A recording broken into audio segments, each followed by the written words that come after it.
தொழுகையை உதறிவிட்டு தூங்கிக் கொண்டிருந்தால் மன்னரையில் நீ கதறி கொண்டுதான் இருப்பாய். அல்லாஹு அக்பர். எவ்வளவு பெரிய விஷயம் யோசிச்சு பாருங்க. அல்லாஹ் ஜல்ல ஷானஹு தஆலா மறுமையில் கேட்கக்கூடிய முதல் கேள்வி தொழுகை தான். சரியா நீ தொழுதியா இல்லையா என்பதாக கேட்கப்படும். அல்லாஹு அக்பர்.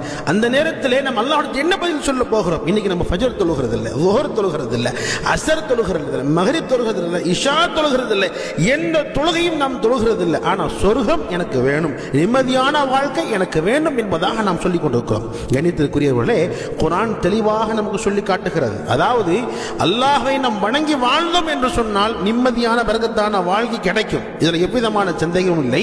அவன் ஆரத அன் திக்ரி ஃபைன்ன லஹு மஈஷதன் கன்கன். அதாவது யார் என்னுடைய விஷயத்தை, என்னுடைய கட்டளைகளை புறக்கணித்து வாழ்கிறார்களோ, தொழுகையை விட்டு வாழ்கிறார்களோ, அவர்களுக்கு நெருக்கடியான வாழ்க்கை தான் என்பதாக குர்ஆன் சொல்லுகிறதே.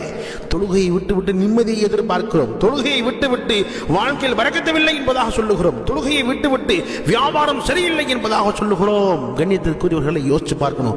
நாம் நம்முடைய தொழுகைகளை முதல்ல சரி செய்யணும். இன்ஷா அல்லாஹ் தொழுகையை சரி செஞ்சிட்டோம் என்பதாக சொன்னா ஹதீஸில் நபிகள் நாயகம் ஸல்லல்லாஹு அலைஹி சொல்லி காட்டுவார்கள், மிஃப்தாஹுல் ஜன்னதி அஸ்ஸலாஹ். சொர்க்கத்தின் திறவுகோலே இந்த தொழுகை தான் என்பதாக சொன்னாங்க. குர்ரத்து ஐனி ஃபிஸ்ஸலாஹ். எனது கண் குளிர்ச்சி இந்த தொழுகையில் தான் இருக்கிறது என்பதாக நபிகள் நாயகம் ஸல்லல்லாஹு அலைஹி வஸல்லம் அவர்கள் சொல்லியிருக்கிறார்களே. அப்ப இந்த தொழுகை